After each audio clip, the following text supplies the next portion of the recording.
നാട്ടുകാരൊക്കെ പറയണം ഐറ്റിയിൽ ലക്ഷക്കണക്കിന് രൂപ സാലറി ഉണ്ടെന്നാവും. ഇപ്രാവശ്യം ഹൈക്കും ഇല്ല, ഒരു വാങ്ങാത്ത രീതിയില്ല. നിങ്ങൾക്ക് എങ്ങനെ ഹൈക്ക് എങ്ങനെ ഉണ്ട് ഇപ്രാവശ്യം? കുഴപ്പമില്ല, തരക്കേടില്ല. എത്ര ഉണ്ട്? അത്യാവശ്യം ഉണ്ട് ബ്രോ. എങ്ങനെ ഒപ്പിച്ചു ബ്രോ? അതൊക്കെ ഒരു ഐഡിയ ഉണ്ട്. പറ. അതൊക്കെ ഇപ്പം എങ്ങനെ നിന്നോട് പറയാ? എങ്ങനെ ഒപ്പിച്ചു ബ്രോ? ബ്രോ ആദ്യം പേപ്പർ ഇടണം. പേപ്പർ ഇട്ട് ഞാൻ തെണ്ടാനാ? പേപ്പർ ഇടണം. അപ്പോഴേക്ക് HR വിളിച്ചിട്ട് ചോദിക്കും, എന്താണ് ആകാശ് പേപ്പർ ഇടാനുള്ള കാരണം? അപ്പോൾ പറയണം, എനിക്ക് വേറൊരു കമ്പനിയിൽ നിന്ന് ഒരു 40% ഹൈക്ക് കിട്ടിയിട്ടുണ്ട്. അതിന് വേറെ കിട്ടിയില്ലല്ല. പറയണം. അപ്പോൾ അവർ പറയും, ഓ വാ ആകാശ് അത്രയും കിട്ടിയോ? നമ്മൾ വേണമെങ്കിൽ ഒരു 30% ഹൈക്ക് തരാം കേട്ടോ. 30% ഹൈക്കാ? പ്രായം വളർന്നുകൊണ്ട് അവരുടെ മുന്നിൽ നിൽക്കരുത്. അപ്പോൾ നമ്മൾ ഡിമാൻഡ് ഇടണം.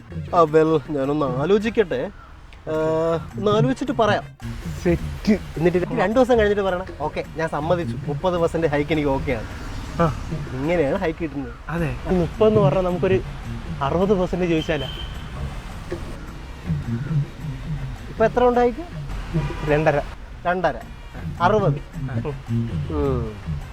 പറ്റൂലല്ലേ? കഷ്ടം. പേപ്പർ ഇട്ടാ? Paper ഇടുമല്ലോ bro. പേപ്പർ ഇട്ട് ഉറപ്പ് ഇടണേ.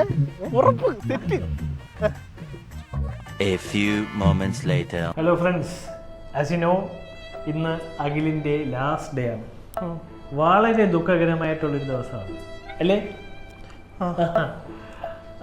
അഖിൽ എനിക്ക് റിസിഗ്നേഷൻ പേപ്പർ തന്നപ്പോൾ ഞാൻ അപ്പം തന്നെ അപ്രൂവ് ചെയ്തു. കാരണം ഇത്രയും കഴിവുള്ള അഖിൽ ഈ കമ്പനിയിലെ അല്ല വർക്ക് ചെയ്യേണ്ടത്. 40%ഓടെയാണ് മിടുക്കം പോകുന്നത്. അഖിലിന് അത്രയും കഴിവൊന്നും ഇല്ലെങ്കിലും നമുക്കൊരു റീപ്ലേസ്മെന്റ് കിട്ടിയിട്ടുണ്ട്. So let's welcome Vishnu.